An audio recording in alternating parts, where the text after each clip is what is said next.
Hello everyone. October is a very busy time of year for gardeners, and last you're starting to see the rewards of your labors as most gardens are really bursting into flower. It's also the point in the year when you're running out of time to make sure that the garden is planted up with color for the Christmas holidays, when you'll probably be spending most of your time in the garden. As with all of these monthly garden tip videos, my main aim is to just give you general tips for your garden that can be applied regardless of your area or your expertise.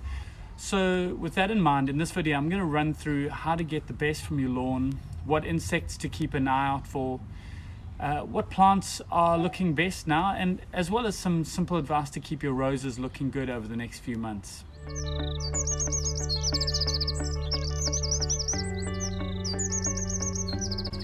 Lawns are starting to get easier to look after now as the temperatures warm up and shadows shorten, and for most of the country we start to get summer rains.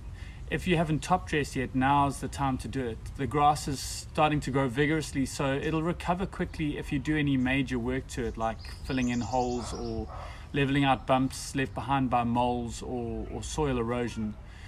Remember, grass usually needs full sun all day. It needs good soil and it needs regular water. So if your lawn looks sparse or is full of weeds, it's usually because one or all of those three are the problem. Once you've fixed the issue, you can plant plugs of grass into the gaps, which will quickly spread and fill those sparse areas. Make sure that you're cutting your lawns to the right height too, as all grass types prefer different heights. I have another video that gives you advice on how best to cut your lawn.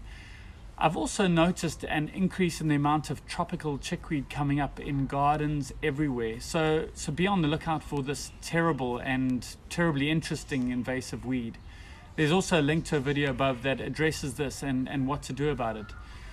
If you're going to use a broadleaf herbicide, make sure you follow the directions. But also make sure that before spraying you fertilize your lawn first, water it well, and then wait 2 weeks and then spray for the weeds. It'll give the grass a chance to really strengthen. The next piece of advice applies to lawns, but also to most plants in the garden too. Always water deeply and early in the morning. This encourages plants to send down their roots deeply, and also it reduces the amount of evaporation. This time of year you can water about 2 to 3 times a week.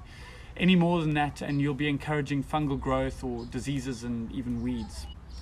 This is a great time to be starting a veggie garden if you haven't already. I'll have a separate video up with some simple tips for growing the best vegetables. Feed your new veggies every 2 weeks using a soluble fertilizer like nitrosol or something similar to that. Give all your citrus trees a nice deep watering, probably about once a week at the moment. There are quite a few insects to keep an eye out for at the moment. All the members of the lily family, all strap-like leaves, plants like Agapanthus, Amaryllis, Clivia, Crinum and Hemanthus are susceptible to lily borer. It's a caterpillar which does just that. It bores into the leaves, munching on them from the inside out.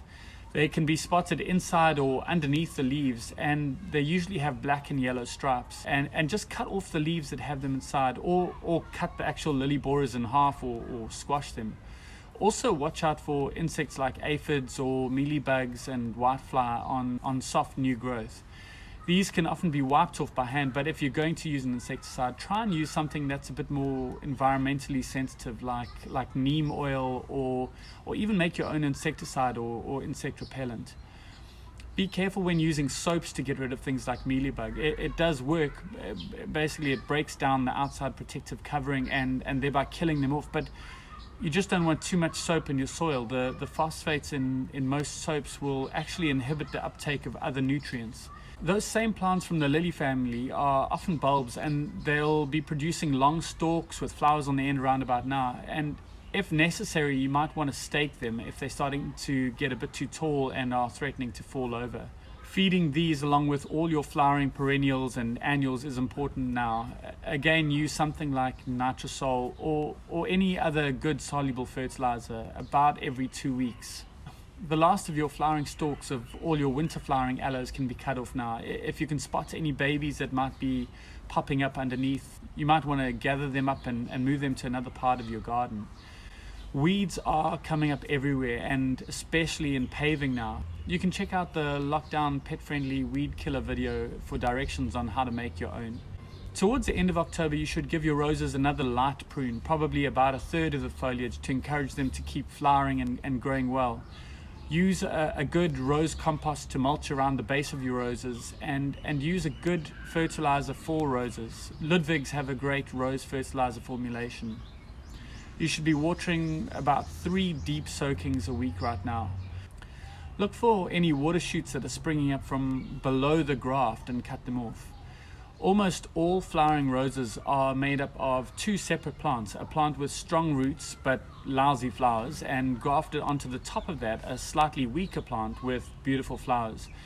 You want to make sure that you force the plant to put all of its energy into the flowering stock. So make sure you cut off anything that's growing below, coming from sort of soil level. Plants to look out for at the moment, there's so many at the moment, but my favorites would probably have to be crinum with their incredible trumpet flowers, and also star jasmine or Trachelospermum jasminoides, which are looking and smelling amazing at the moment. There's so much more to say, but that should give you enough to focus on in the garden for now. Thanks so much for watching. Please like, subscribe, and share the video with anyone you think would enjoy it. Click the little notification bell below so that as soon as a new video is up, you'll get the message.